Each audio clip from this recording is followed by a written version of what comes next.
প্রিয় বন্ধুরা, শুভেচ্ছা সবাইকে। আশা করি ভালো আছেন সবাই।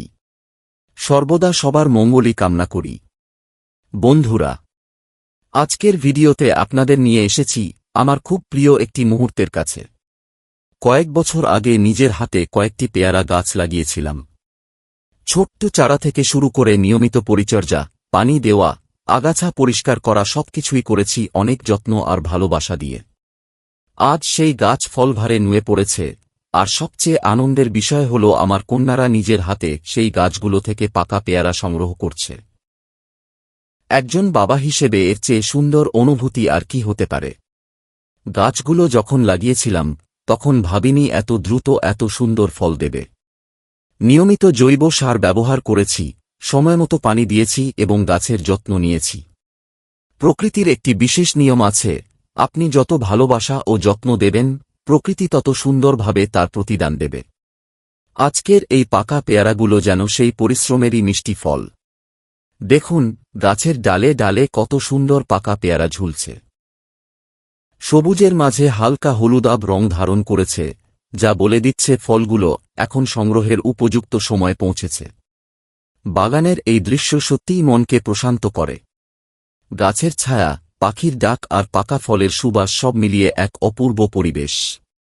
আমার কন্যারা খুব উৎসাহ নিয়ে পেয়ারা সংগ্রহ করছে। তাদের মুখের হাসি আর আনন্দ দেখলেই মন ভরে যায়।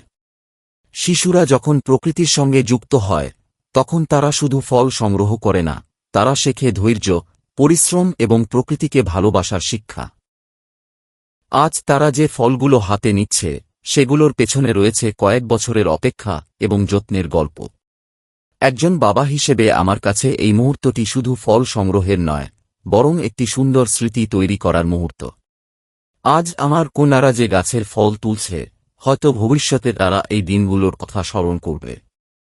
তখন তারা মনে করবে এই গাছটি তাদের বাবার হাতে লাগানো ছিল, আর তারা ছোটবেলায় এই গাছ থেকে পেয়ারা সংগ্রহ করেছিল। প্রকৃতির সঙ্গে সময় কাটানো সত্যিই এক অসাধারণ আনন্দ। একটি গাছ লাগানো মানে শুধু ফল পাওয়া নয়, বরং ভবিষ্যতের জন্য সুন্দর স্মৃতি এবং পরিবেশের জন্য একটি উপহার রেখে যাওয়া। ভিডিওটি যদি আপনাদের ভালো লাগে তাহলে লাইক, কমেন্ট এবং শেয়ার করতে ভুলবেন না। আর আমাদের চ্যানেলে নতুন হয়ে থাকলে অবশ্যই সাবস্ক্রাইব করে পাশে থাকা বেল আইকনটি চাপুন। আপনাদের বাড়িতে যদি একটু জায়গা থাকে তাহলে অবশ্যই একটি ফলের গাছ লাগান। হয়তো কয়েক বছর অপেক্ষা করতে হবে, কিন্তু একদিন সেই গাছ আপনাকে এমন আনন্দ দেবে যা টাকায় কেনা সম্ভব নয়। কমেন্টে জানাবেন আপনাদের বাড়িতে কোন ফলের গাছ রয়েছে। সবাই ভালো থাকুন, সুস্থ থাকুন। কৃষিতে সময় দিন, হোক সে যতই ক্ষুদ্র পরিসরে। ভিডিওটি দেখার জন্য ধন্যবাদ।